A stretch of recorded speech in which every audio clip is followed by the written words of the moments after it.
ప్రపంచంలోనే అతిపెద్ద ప్రజాస్వామ్య దేశం మనదని మస్తు గొప్పగా చెప్పుకుంటారు. కానీ దేశాన్ని డమ్మి చేస్తున్నదట బీజేపీ సర్కారు. ఈ ముచ్చట నేను మా కెమెరామ్యాన్ అన్ననో చెప్పేది కాదు. దేశ ప్రతిపక్ష పార్టీ లీడర్ రాహుల్ గాంధీ అంటుండు.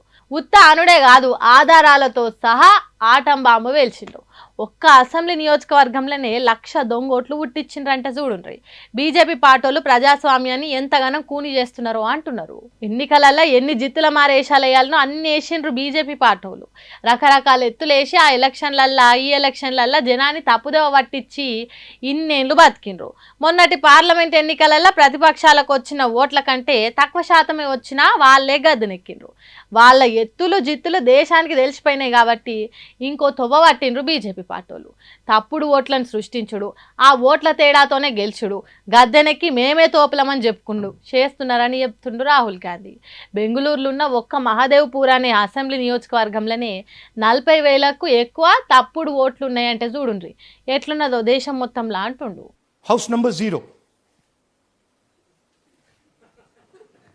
No, you're laughing. There are thousands and thousands of these people. No address, house number 0. House number 0. House number 0. 0. House number 0. Father's name ILSDHFHUG. थोड़े और फादर्स नेम दिखाओ, ये बड़े इंटरेस्टिंग नाम है इनके. DFOIGOIDF father's name. नहीं, आप हंस रहे हो भैया, पूरा सिस्टम उड़ा दिया है, चोरी हो रही है. చూసిండ్రా ఎట్లున్నాయి ఓటర్ల పేర్లు. అర్థం పర్థం లేని ఇంగ్లీష్ అక్షరాలు, ఓటర్ల పేర్లు, వాళ్ళ తండ్రుల పేర్లు, ఇంటి నంబర్లు 0 అని ఉండు. ఎంత మోసం జరుగుతున్నదో చూడుండ్రి బాబు అన్నట్టు చెప్తుండు. వ్యవస్థ మొత్తం అవస్థల పాలై అవస్థల మీద దేశాన్ని నడుపుతుర్రు అని చెప్తుండు. అది బీజేపీ పార్టీల నీతి.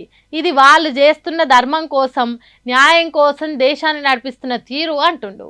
ఇట్లా పవర్ పాయింట్ ప్రజెంటేషన్ ఇచ్చి ప్రశ్నించుకుంటా బీజేపీ పార్టీల బండారం బయట పెట్టినట్టు చేసిండు. సెంటర్ సర్కార్ వాళ్ళే కాబట్టి ఎన్నికల సంఘాన్ని చెప్పినట్టు ఆడే కీలు బొమ్మను చేసుకొని ఇదంతా చేస్తురని పెద్ద పెద్ద బాంబులే వేల్చిండు. రాజ్యాంగ వ్యవస్థలన్నింటినీ ఆగం చేస్తారని చెప్పిండు. మరి దీని మీద బీజేపీ పార్టీలు సమాధానం చెప్తారో లేకుంటే రాహుల్ గాంధీ ఫలానా మతం ఆ దేశానికి పోవాలి, దేశద్రోహం చేస్తున్నాడని ఎప్పటికీ చెప్పినట్టే చెప్తారో చూడాలి.